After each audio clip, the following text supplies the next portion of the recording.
la agresiva y negativa influencia norteamericana sobre los demás continentes. Sin embargo, esto es un último concepto deliberado, al mismo tiempo que se va definiendo claramente una fusión entre la Comunidad Europea y la OTAN. El movimiento de la expansión hacia el este de ambos es evidente que lo que tenemos es una estrategia un tanto imperialista de confrontación con China y con Rusia, algo que estas dos naciones han entendido bien durante bastante tiempo. Helga, tú defiendes la aplicación de la ley Glass-Steagall. ¿En qué consiste la ley Glass-Steagall y por qué es tan importante? Eso es lo que hizo Franklin D. Roosevelt en respuesta a la crisis de los años 1929 a 1933, sencillamente separando los bancos comerciales de los bancos de inversión. Lo que tenemos que hacer hoy en día es exactamente lo que hizo Roosevelt en el 33. El Estado debe garantizar la banca comercial para que pueda ofrecer créditos a la economía real. Los bancos de inversión deben imprimir sus cuentas en orden, sin ventajas fiscales o paquetes de rescate, o sea, sin tener acceso a los activos de ahorro de los bancos comerciales. Si publican sus cuentas en orden y resulta que son insolventes, mala suerte, deberán declararse en quiebra. De esta manera nos quitaríamos de en medio todo ese volumen de millones de residuos tóxicos en forma de contratos derivados, que son la razón por la que el sistema está a punto de explotar. ¿Cómo podría aplicarse el sistema Glass-Steagall en el contexto europeo? ¿Qué precedentes hay? Creo que el mejor ejemplo de precedente es la reconstrucción de Alemania en la posguerra.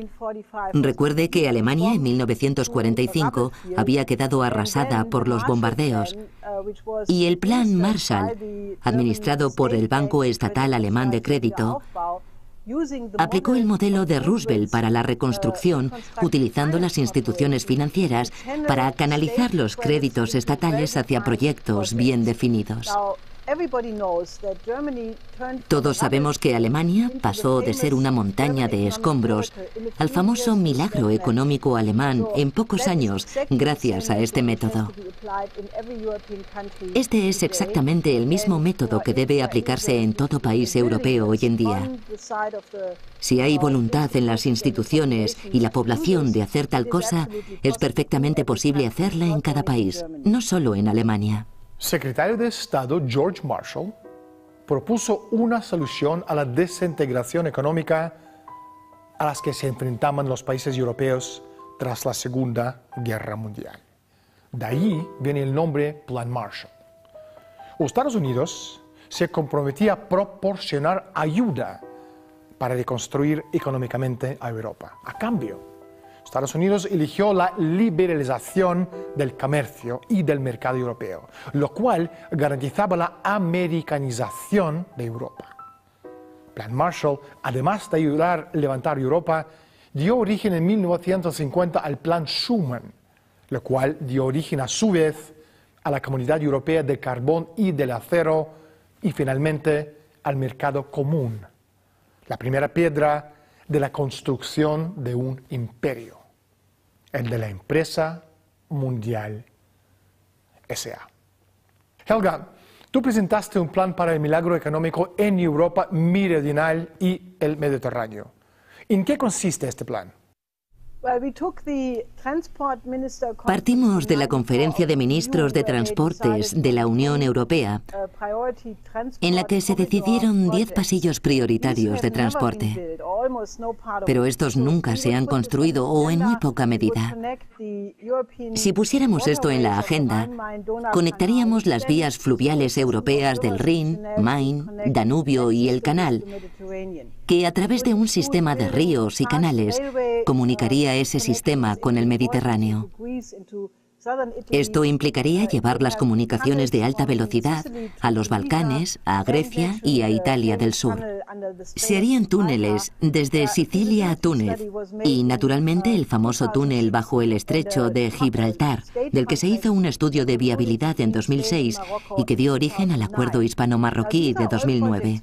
Todos estos son proyectos muy tradicionales y que no tienen nada espectacular. Sencillamente, no se han construido bajo el régimen de la austeridad de la Unión Europea.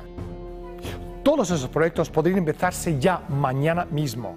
Aumentarían la productividad y, contrariamente al turismo o la burbuja inmobiliaria, desarrollarían realmente la mano de obra en Europa, Portugal y los demás países.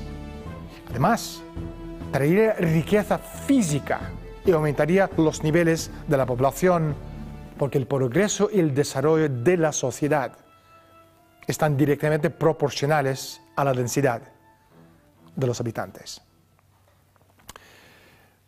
Son proyectos muy ambiciosos. Helga, ¿de dónde saldrá el dinero? Esa pregunta se ha silenciado desde el momento en que se utilizaron miles de millones en rescates.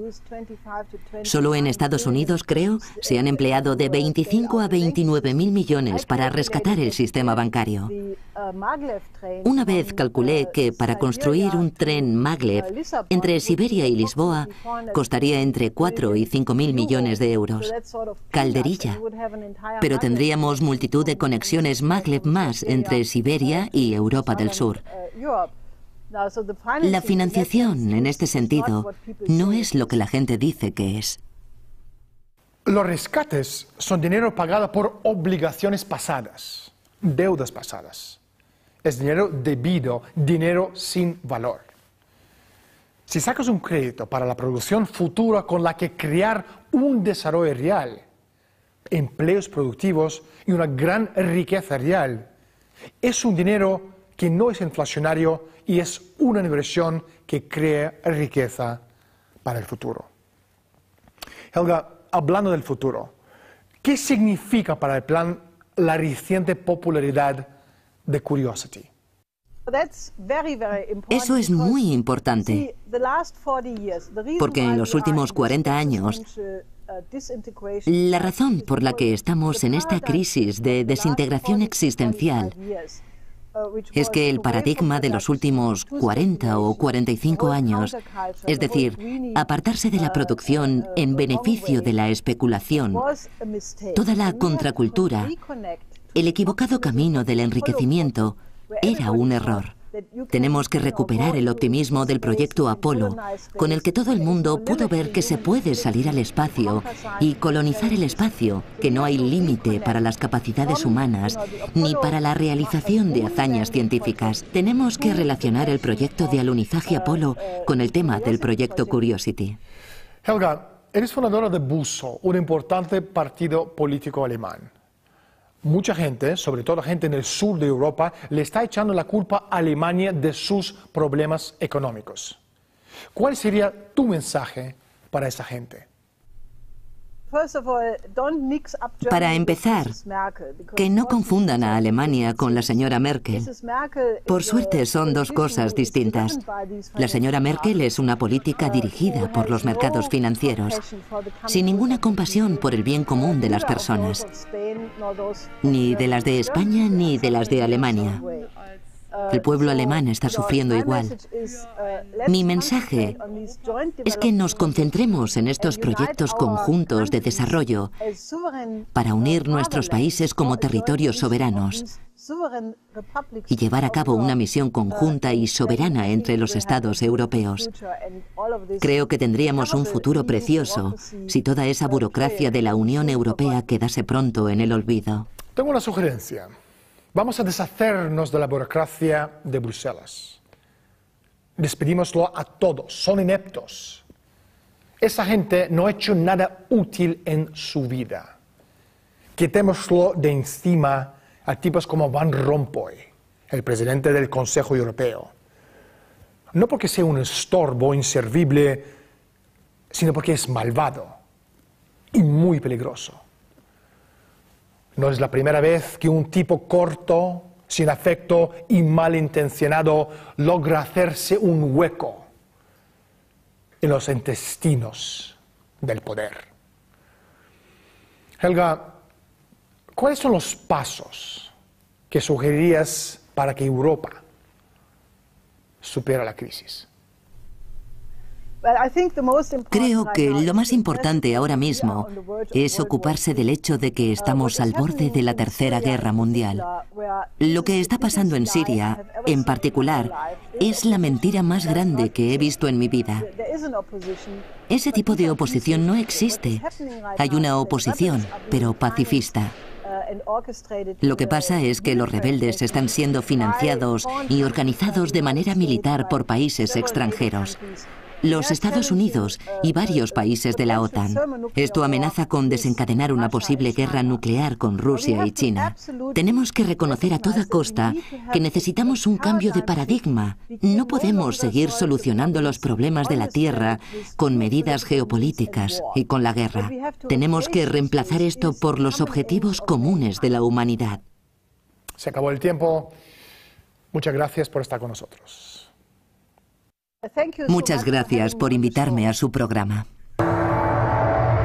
La verdad descansa sobre la posición suprema del orden de las cosas. La verdadera soberanía no se halla en la opinión popular, sino en los procesos creativos de la mente humana individual. Existe una solución. Esta solución, sin embargo, es absolutamente imposible dentro de nuestro sistema actual.